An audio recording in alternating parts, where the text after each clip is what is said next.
Hello and welcome to another episode in season 3 of The Road Less Taken, the weekly web series from Nexus Consulting. I'm Venky Srinivasan, your host. Today we have a very interesting personality with us on the chat. A gentleman who's been at the forefront of digital technology, working for the last 2 decades or more in one of India's leading technology firms and doing a wide variety of interesting projects over there. But that's not it. We have him on the show because of his other interests as well. He's always had an interest in cooking and very recently has published a wonderful book with Penguin called Masala Lab. He's also a prolific musician, putting out a lot of stuff on both Indian, Western classical and fusion music. The man who wears multiple hats. Please welcome on our show today, Krish Ashok. Hi Ashok, great to have you on The Road Less Taken. Thank you so much for coming here. Pleasure. Right, you juggle so many different balls in your life. And if I can, I'm sure there are many things, but the 3 big things that come to mind are your job in the digital space, your work around music, and your love for food and cooking. Tell me, as you grew up, how did these interests converge, come together, and develop over the years?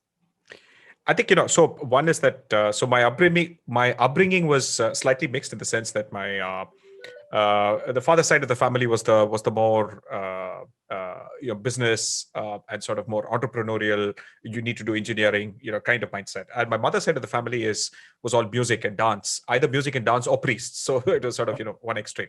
And so I actually grew up learning to play the violin very very early, almost from the age of 7.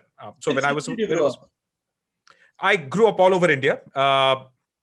I started in Bangalore when I started playing the violin, and then obviously Chennai, Delhi, Bombay, everywhere really. And so the fascinating thing was that by the time I was in my engineering, I was learning from one of the best violinists in India and so on, T.N. Krishnan, the late T.N. Krishnan, who passed away recently. Yeah. And he was also saying, you just need to quit all your engineering and become a full-time musician. And so that was when the first decision had to be made. So it's actually quite fascinating. When I was young, I wanted to just be into technology, and I liked engineering when I was young and so on. And I was forced into art. Who likes to play the violin at the end of the day, right? And then at 20, I found myself with the exact opposite. I'd actually gotten pretty good at the art, but my parents were telling me, art is one of those places where you're either really successful or you really struggle. So there's no room for something in between. I think you should stick to technology or engineering and then keep that as a hobby. And so I had to make that decision again, and I kind of then chose software at that point. Again, in 1999, it was essentially a choice that was what would give me the most amount of free time and allow me to spend a lot more time on music, right? And so on, and that was software. So it was literally the only industry that had a 5-day work week in 1999. Okay, right. And so the choice was pretty simple and honest, and it was also a boom time, and so I just I joined TCS, and the interesting thing was that every 5 years or so, whenever I would get bored with what I was doing, TCS would give me an opportunity to do something more interesting. Nice. So I now had the digital workplace unit. I've been with TCS for about 21 years and done a whole range of really really interesting, challenging things in that world, while at the same time being able to travel the world and collect a ton of musical instruments that you can see around my room, and indulge in this hobby over the weekends. And sometimes the digital nature of a lot of this also means that I could indulge in it while I was in a 20-hour flight to the US, right? So I would record on the weekends, and then on a flight I would sit and do mixing and mastering and doing these other software things that with music and so on. And obviously, I think cooking was an interest that started very early. I mean, I started cooking when I was a teenager, but it was only when I went abroad for the first time that I realized I had to start writing down recipes to take it more seriously. And in some sense, I think it was the fact that my grandmothers and all the other really good cooks in the family didn't think in terms of recipes. They thought in terms of heuristics, and they thought in terms of visual cues for when something is done, as opposed to say, no, put a quarter teaspoon and wait for 10 minutes. Is not how they thought. Yeah.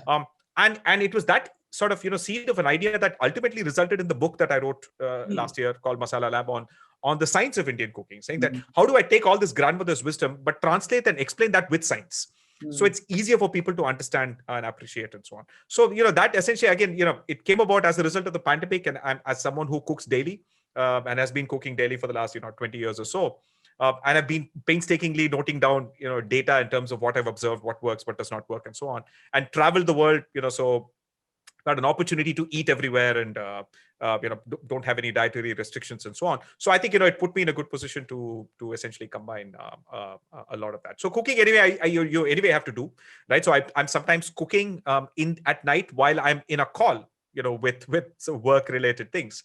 And so I do combine these things sometimes. I have a guitar in the office, or the last time I went to the office.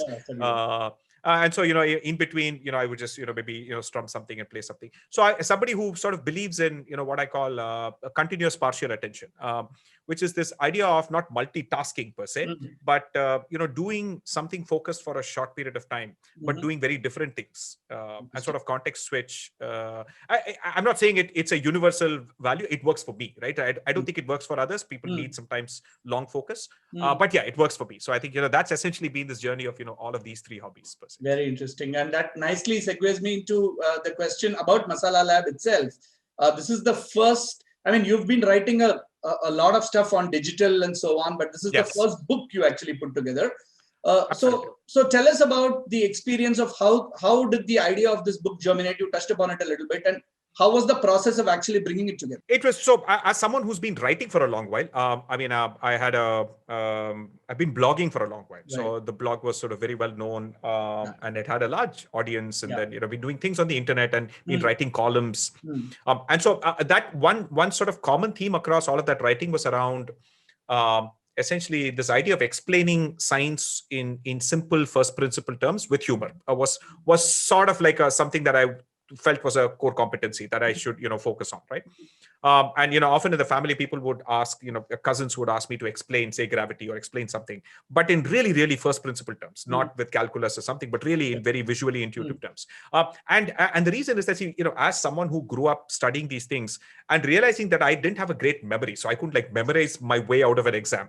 And I realized that I really had to get a visual intuition for it and derive everything from first principles rather than, memorize something. So which is why I wasn't really good at entrance exams, because, that required speed and that required memorization, right? Speed wasn't my thing. I like to take my time and then sort of figure things out.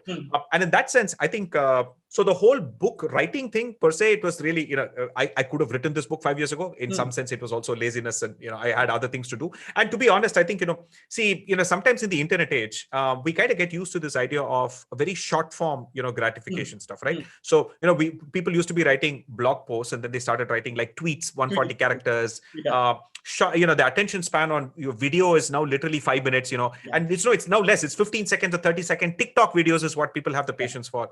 So there's a sort of shortening attention span, which I think has also had a impact on artists and creators themselves, because people don't have often the patience to read a book, right? So there's been a sort of decline in the sales of long form reading in general, right?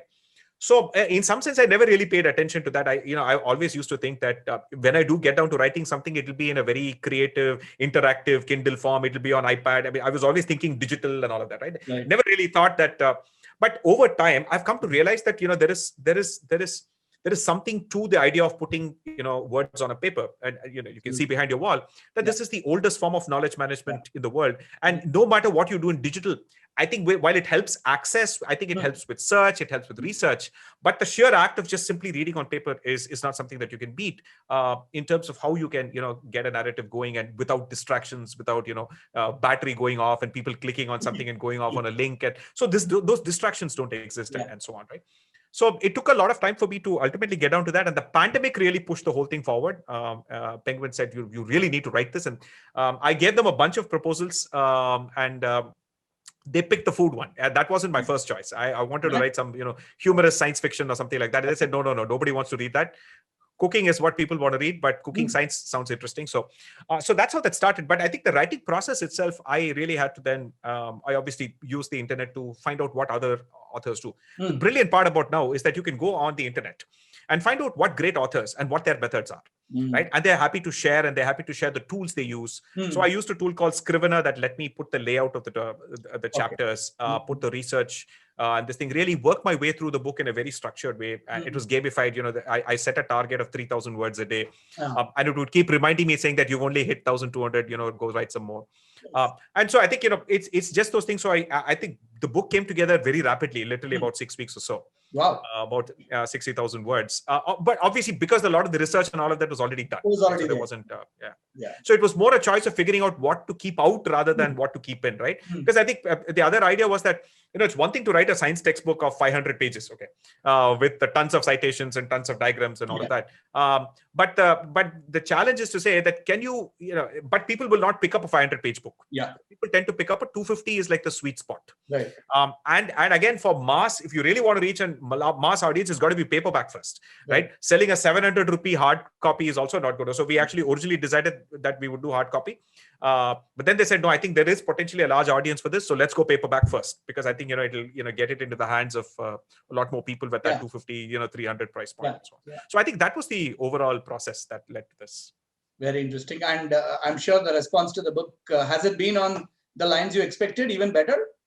It was quite surprising. So when I originally started writing, my natural writing style gravitated towards the kind I used to write in the blog, which is sort of snarky humor, very nerdy, geeky. And obviously the audience for my blog and columns were also all these, techies generally, right? Yeah. And techies and NRIs who are techies and so on. And then the interesting, it was a good experience when my editor, who sort of, was reading through every chapter as I was submitting, saying that, look, remember, you're writing a science book. I'm not a science graduate. I'm an arts graduate. My science knowledge is about class 8 or class 9. That's all I, vaguely remember, right? So if you can't get me, then this book won't sell, right? So don't target a techie audience that's very small.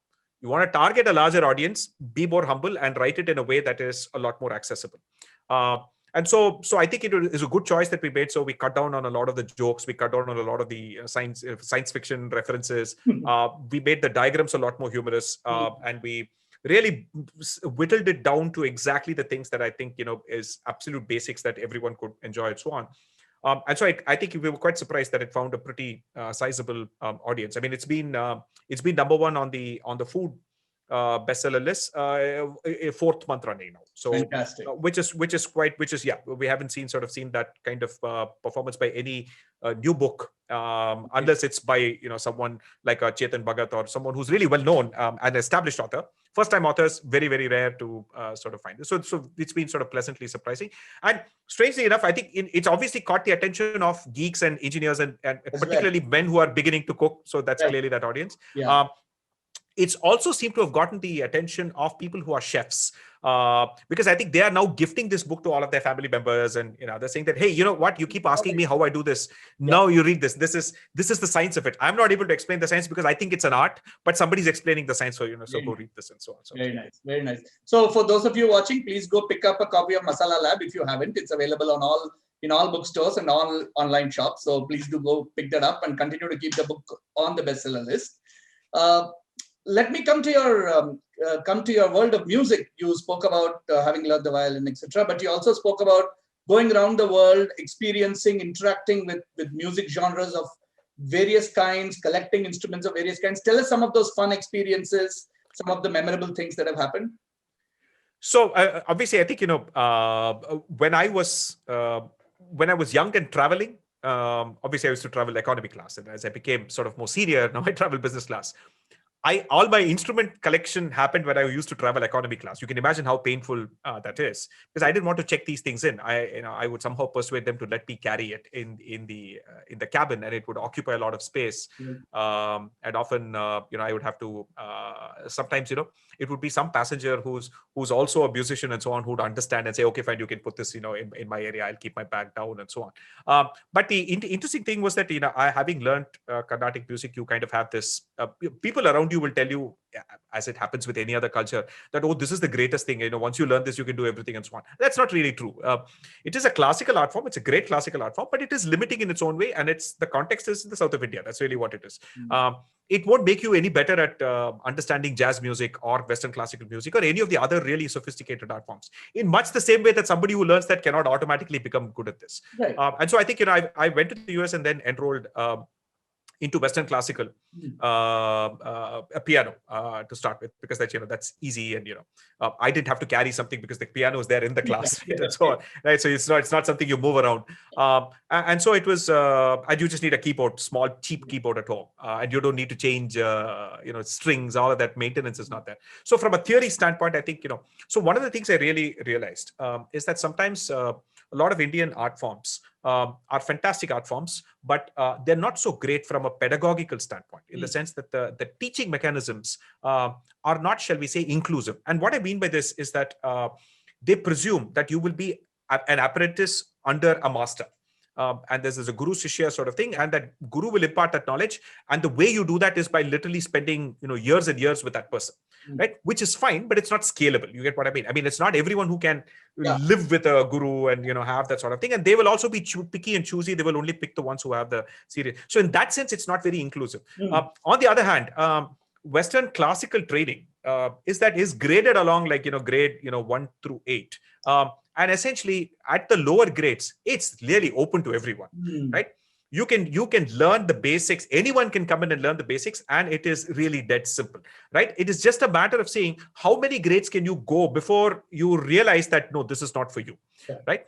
So whereas I think we put a very high bar for Indian classical music to even get to a teacher, whereas there I think it's a lot more open, and a lot of it is very self-serve. You can literally the lessons are there, you can download them, you can practice them. So it's a lot more sort of self-help based, and it's more open, and a lot more content for you to teach yourself, and so on. So I think that's something that was quite fascinating, and I think for me, the interest was always to do some kind of fusion of what I know from my Indian classical training with what I've learned in the West. And that's essentially the kind of music that I put out, and sometimes very interesting combinations. Like I've translated heavy metal songs from English into Sanskrit, and then played them as fusion heavy metal, Carnatic classical kind of songs and so on, right? So it's sort of there's just fun things to do, and those kinds of things. And occasionally, sometimes taking some politician's voice and auto tuning it and making it like a song, and so that sort of stuff is also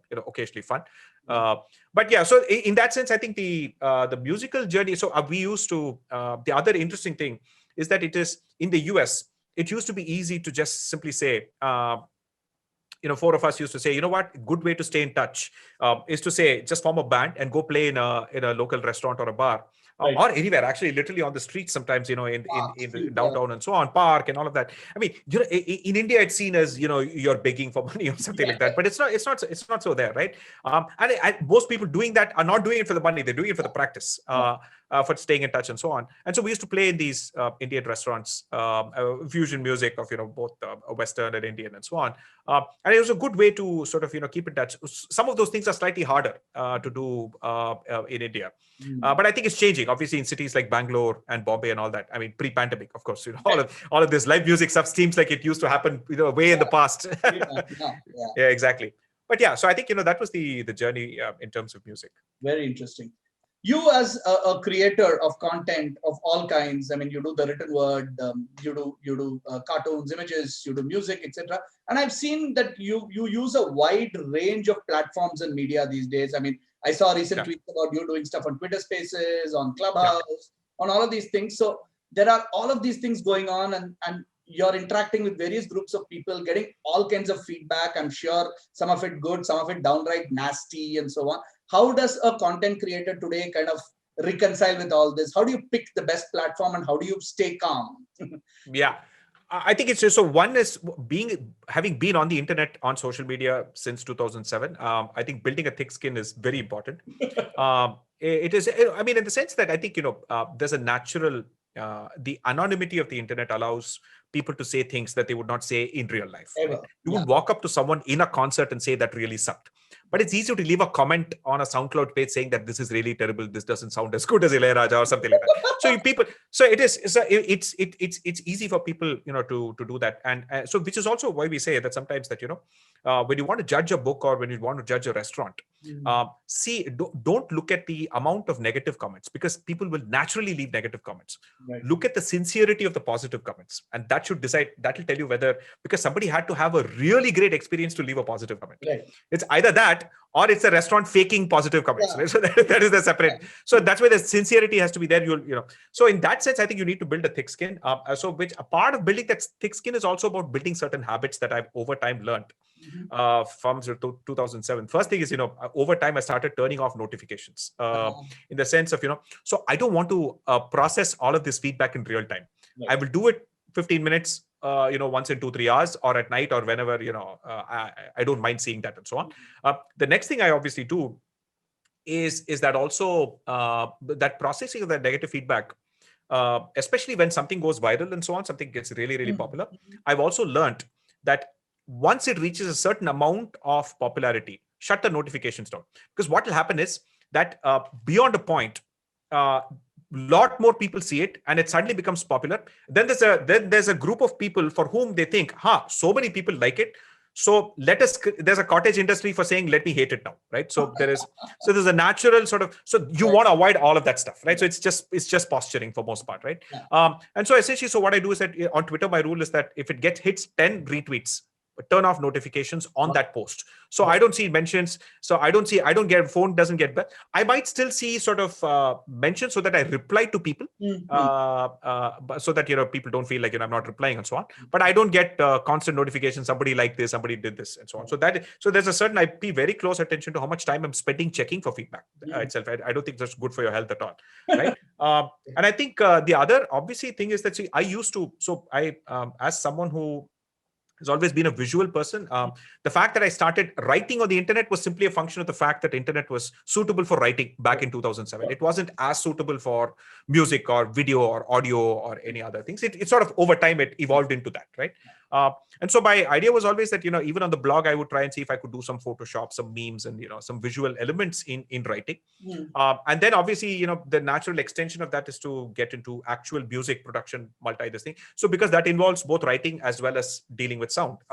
And then obviously video involves both the visual side and the sound side. And so for example, like, some of the cooking videos that I do now kind of use up all the hobbies that I have, which is I sort of script the video, I shoot the cooking video, I compose music, special music for it, I record the music for it, and then it goes into, and it all has to be under 2 minutes because that's the sort of like the Twitter limit and so on.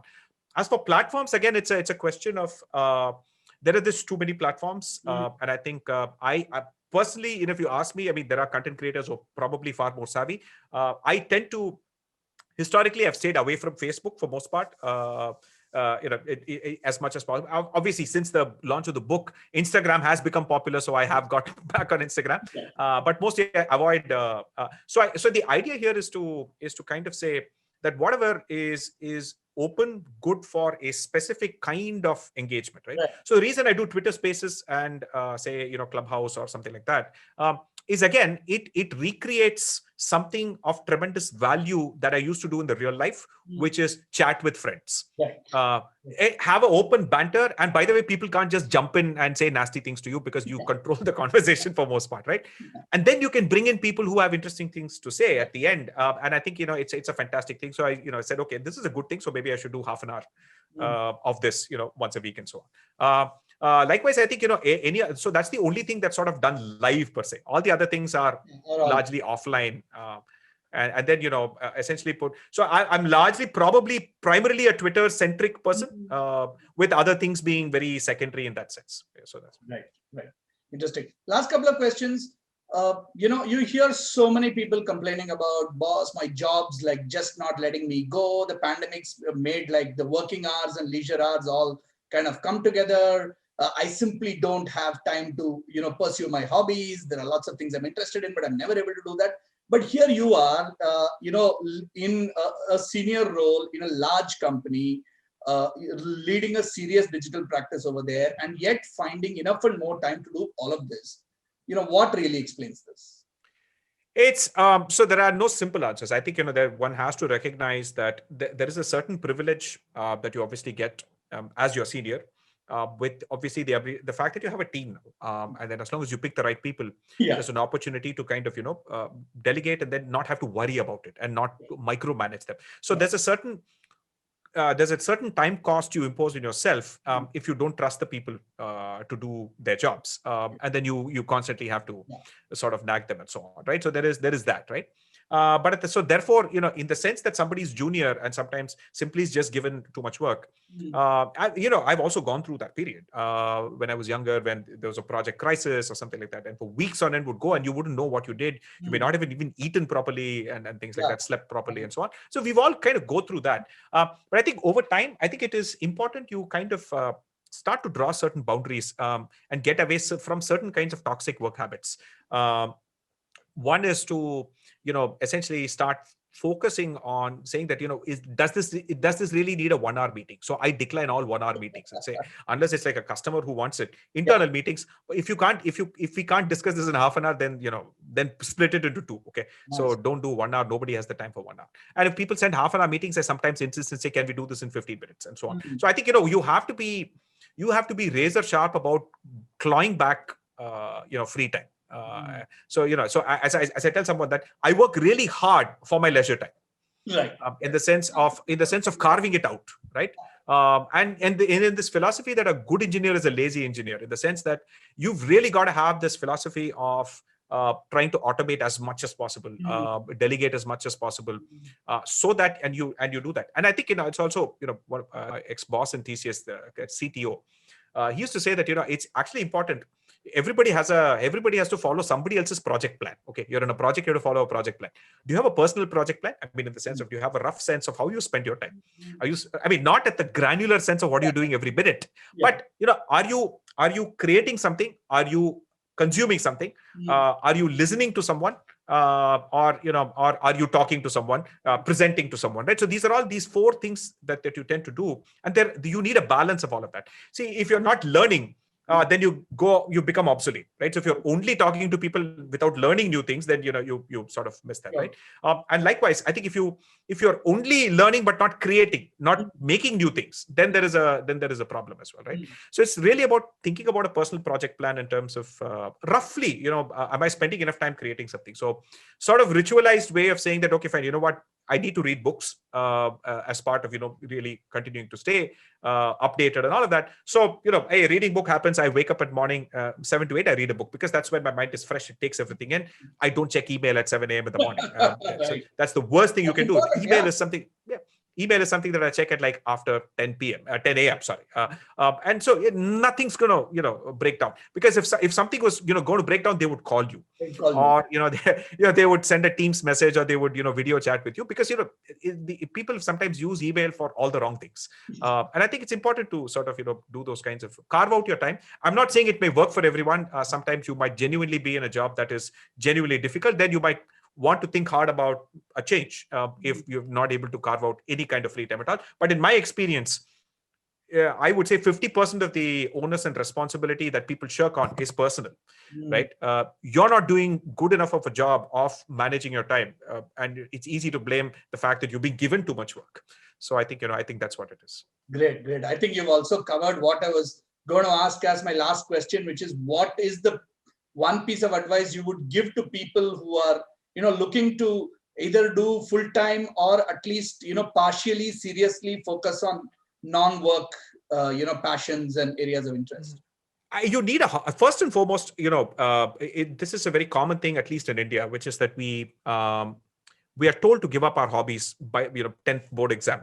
It's usually like that's the upper limit for all hobbies. After that, no hobbies allowed, right? Oh, now it's serious. You have to, it's understandable. I think as people who grew up in that sort of middle class environment, every parent who essentially only had a small set of government jobs as the potential employment were looking for their children to have a better opportunity. So they wanted to make sure that they competed and got that. So it's understandable. But I think we live in a time now where, for example, our children clearly have a lot more flexibility and freedom to grow up like they do in a first world country, right? At least amongst the privileged, and there's a good opportunity to encourage that kind of creativity. So first and foremost, I tell people is that look back and see what was your hobby before class 10, before your parents said stop all of it and prepare for entrance exams, right? And then get back to that. And if it's not that, it could be something else. It doesn't matter. Something that you really absolutely love doing, importantly.